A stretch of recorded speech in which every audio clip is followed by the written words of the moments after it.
Hey, I'm Black Dragon, and welcome to another edition of Think Tactical, where we are checking out the things out there to keep you safe in these terrible times. Check it out, man. Is are there Houston sex traffickers running around down there in Texas? Check this out and tell me what you think as we're looking at our latest Think Tactical Okay, y'all. I'm in Houston, broadcast. Texas. I'm on the south side, really on like in Third Ward almost. Yeah, I come outside. I go to TSU. I come outside, finna go to class, right? Yeah, look. I come outside to this on my door. I'm in my apartment, y'all, on the south side in Houston, Texas. I live by myself. I don't know if I've been targeted. I really believe I have because what the fuck? I drove my car last night. I didn't put this right there. And if y'all are from Houston, even if you're not, you've seen that video of that lady. She made that video and she didn't even touch the paper towel with her fingertips. She didn't think nothing of it. She touched it with her nail and it affected her immediately and she had to go to the hospital. So I'm just getting on here to spread awareness, let y'all know like this shit is real. Like I'm in my apartments and I come outside to this. This is my first time coming outside today. I'm waiting on the police right now. Wow. So, what is she talking about? This woman that she's talking about that we're all supposed to have seen this video. I did some looking around, and I think I found what she's talking about. Let's go here and check this out. This will further blow your mind. Here we are. Action. Celebratory day turned into a terrifying moment for one Houston woman. She says she was poisoned after touching a napkin. Her story has gone viral, and she wants to raise awareness about what happened. Fox 26's Sherman DeSalle spoke with her and joins us tonight with her story. Sherman. Yeah, good evening, Rashi and Jonathan. The woman says that all she could do was think about her family when this happened, and she wants to share her experience with other people. Meanwhile, police at Houston Police Department and the DEA, the local office, says that they've never heard of an incident like this before. Physically, I'm okay, but emotionally, mentally, I'm not. Like, I don't even want to go anywhere by myself. Erin Mims was celebrating her birthday with her husband at a restaurant Tuesday. They were headed to a spa when she noticed a napkin wedged in the passenger door handle of her car. This isn't the actual napkin, but I just wanted to give y'all an idea of how it was sticking out the door handle. I didn't think none of it. I just took it and threw it out, but then I opened the door with the tips of my fingers. And I got in and I asked him, did you put a napkin in the door? And he was like, no. She decided to go back into the restaurant and wash her hands. After leaving, she said she knew something was wrong. And maybe like 5 minutes, my whole arm started tingling, started feeling numb, and then I couldn't breathe. I started getting hot flashes, my chest was hurting, my heart was beating really fast. They drove to the nearest hospital where doctors ran urine samples, blood tests, and CAT scans. Doctor came in and he told me, it wasn't enough in my system to determine what it was, but it was acute poisoning from, an unknown substance. Her doctors told her it sounded like a failed kidnap attempt. Without knowing the details of her toxicology report, local poison control expert Mark Winter says her symptoms match hundreds of different poisons, even though the exposure was minimal. When it comes to the human body, I've learned over my 40 years, anything is possible when it comes to the human body. The probability is that you would have to have a lot more than just, I'm going to call it casual exposure. What happened to her is still unknown, but her story has reached millions online. She's hoping she can save someone else from having a terrifying moment who's just on a night out. People have been commenting saying it. They've been seeing it. So I just want everybody to be careful. Now, the Poison Center also said that Erin did the right thing by washing her hands immediately and seeking medical attention. We reached out to the restaurant to see if they had heard anything from other patrons that night or if they had surveillance video that could help with the investigation, but we have not heard back from them.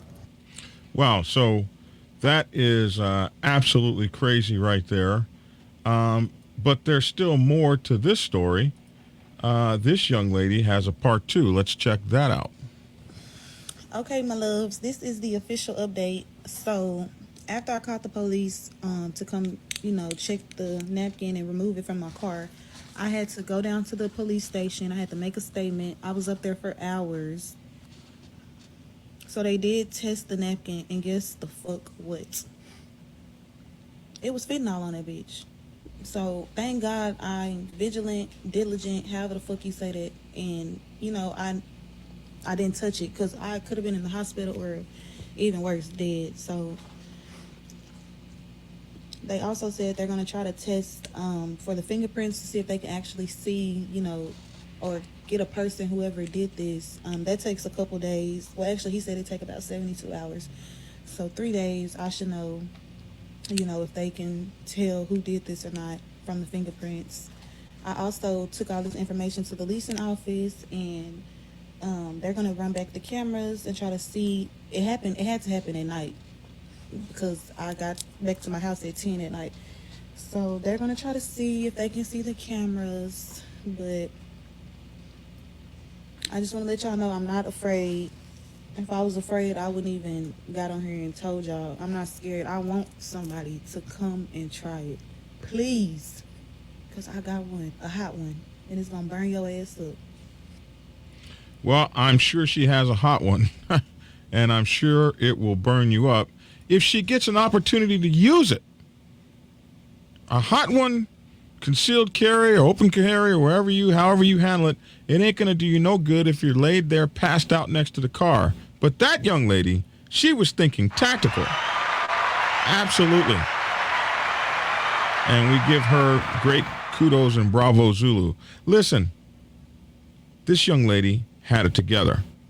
She had seen this thing on television, and it stayed in her mind. She came out to her car. This is broad daylight.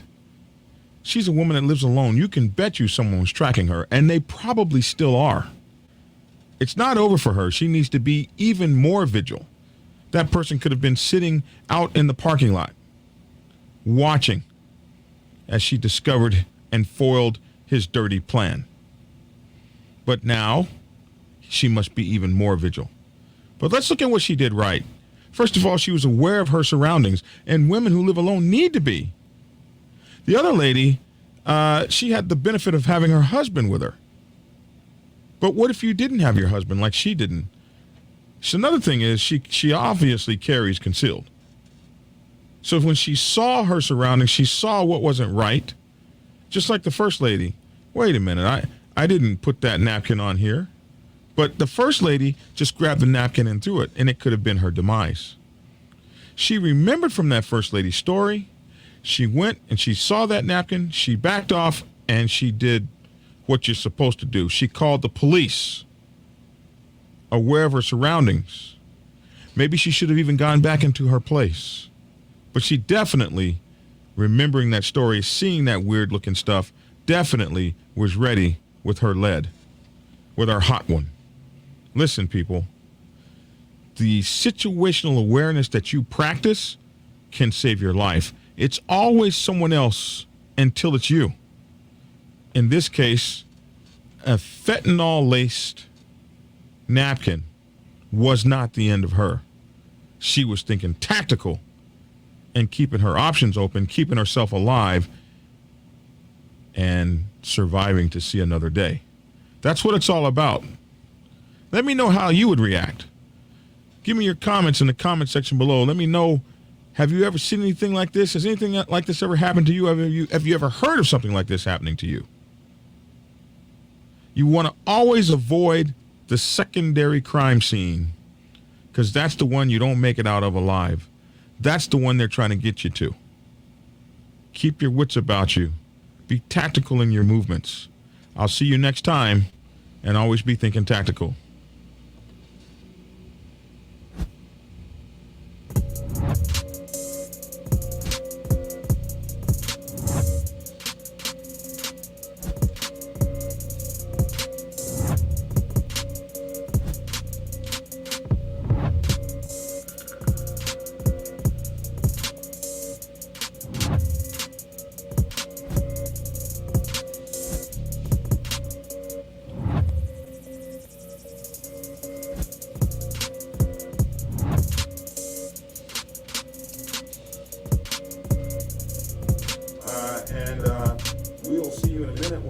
the first breakout bag you're gonna be looking at is. Well, let's do yours first. Yeah, how about you first?